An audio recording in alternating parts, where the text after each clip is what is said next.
If Canada had to take up arms in the conflict between Israel and Hamas, what side would we choose?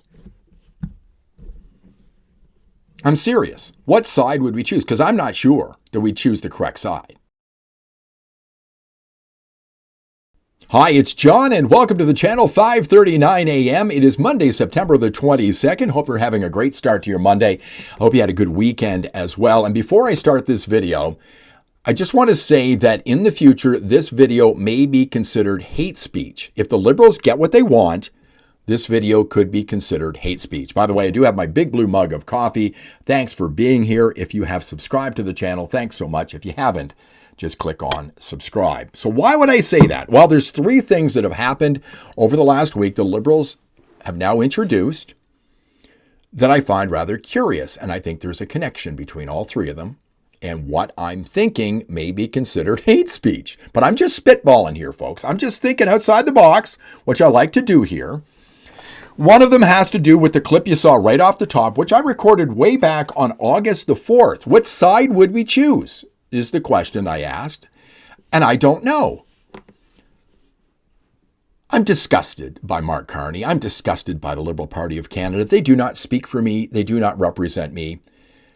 Why am I saying this? Because Carney, like the coward that he is, snuck this one out on the weekend where he could avoid most of the media scrutiny of what he's doing here. Thanks for joining us. Prime Minister Mark Carney has now formally announced a controversial shift in Canada's policy toward the Middle East. Canada now recognizes the state of Palestine. Carney is in New York ahead of tomorrow's United Nations General Assembly. There, joined by the UK, Australia, Portugal, and several others, Canada will formally recognize a Palestinian state, an attempt to boost efforts for peace and a two-state solution. When I saw this video, I immediately thought there was a timing issue here because I remember talking about this and I went and checked. It was July 31st. I'm going to show you a short clip of that video in just a moment because it was July 30th where Carney first floated this ridiculous idea and now he's followed through with it. Now, there are three things I'm going to connect here in just a moment. It could be considered hate speech. Going to get to them in just a moment. But there has been some response to this. So let me just go over here to the Toronto Sun. Here's Warren Kinsella. Carney shamefully rewards H. I have to dance around some words here, folks. At start of Jewish holy days. There's this one from the Toronto Sun as well. Yesterday as well. Brian Lilly. Carney rewards T-ism with recognition of Palestinian state. There's this one from the National Post. There's lots of these. Mark Carney recognizing Palestine is declaring victory for HTists. But let's go back to July 31st, and here's the timing issue I talked about just a second ago. Now, there are some conditions here. Hamas has to release all the hostages, must disarm, and not play a role in the future governments of Palestine. But that's not going to happen, folks. Did that happen? No, none of these things have happened. He said Canada intends to recognize the state of Palestine at the 80th session of the United Nations General Assembly in September of 2025. None of these things have happened. Here's another headline. H victims' families ask Canadians to oppose recognition of Palestinian state. I do. Relatives of the 8 Canadians killed by H in October 7th, 2023 attacks say none of Prime Minister Mark Carney's conditions have been met and recognition rewards T. Another article. Yesterday, Carney recognizes Palestinian state ahead of UN trip. He said he would not do it unless they abided by those conditions, and they have not. So what's going on here? Why is he doing this? Well, folks, there's a reason why he's doing this, because he's trying to appease a specific population and he wants them to vote Liberal. On the At Issue section of CBC the other night, the panel there was talking about an election. And it might be sooner before later. And there's a lot of people who vote, and you know the people I'm talking about here, a lot of people who vote will vote Liberal because of this. There's about 1.7 million of them in this country. 1.4 million of them live in Ontario and Quebec, between those two provinces. And that's a lot of votes that can swing a lot of ridings. And then there's this. This is the other. So another one of the things that have come up this week. Why is Carney doing this? All of your problems have been solved, folks. But we're going for Palestinian state. Carney's move to limit notwithstanding clause is a threat to national unity. He asked the Supreme Court to unilaterally amend the Constitution by banning repeated uses of the charter override, which will only stoke separatist flames. Can he do this? Well, no, really, he can't. The Liberals are going to try to do this, but they shouldn't be allowed to do this because this is how you amend the Constitution.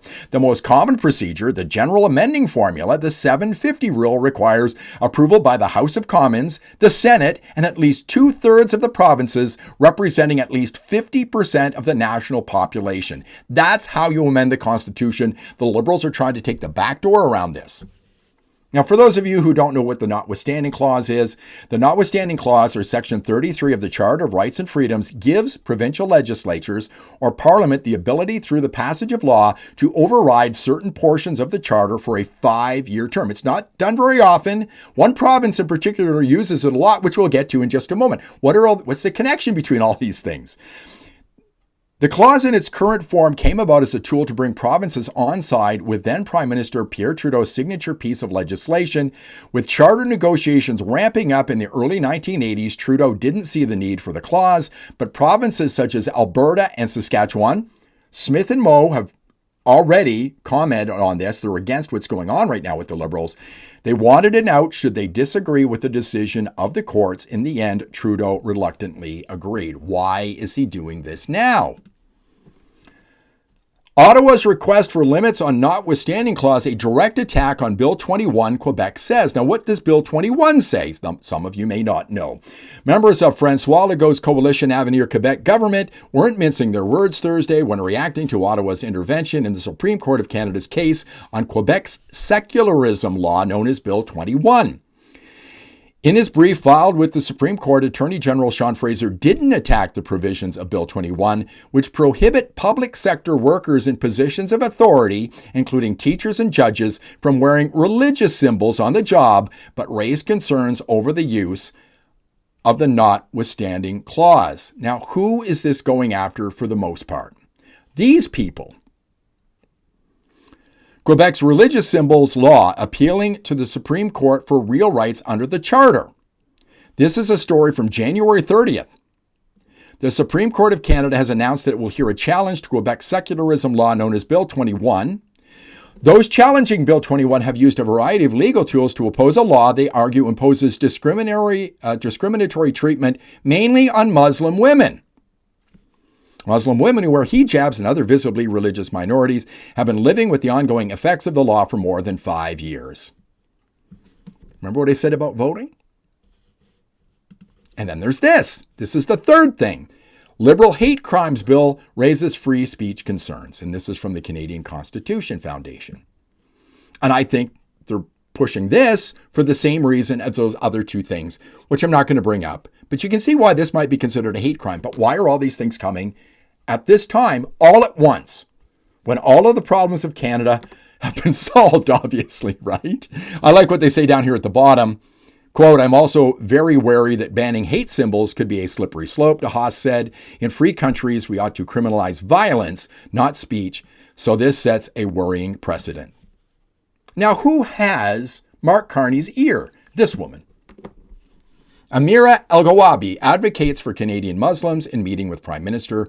Just a short little paragraph from this story. The Special Representative's Office is actively engaged in finding community-informed solutions, advising federal officials on countering efforts that malign Muslim communities, and ensuring federal policies address community concerns, including support for those seeking refuge in Canada, such as individuals from Gaza. Why are all these things happening at the same time, folks?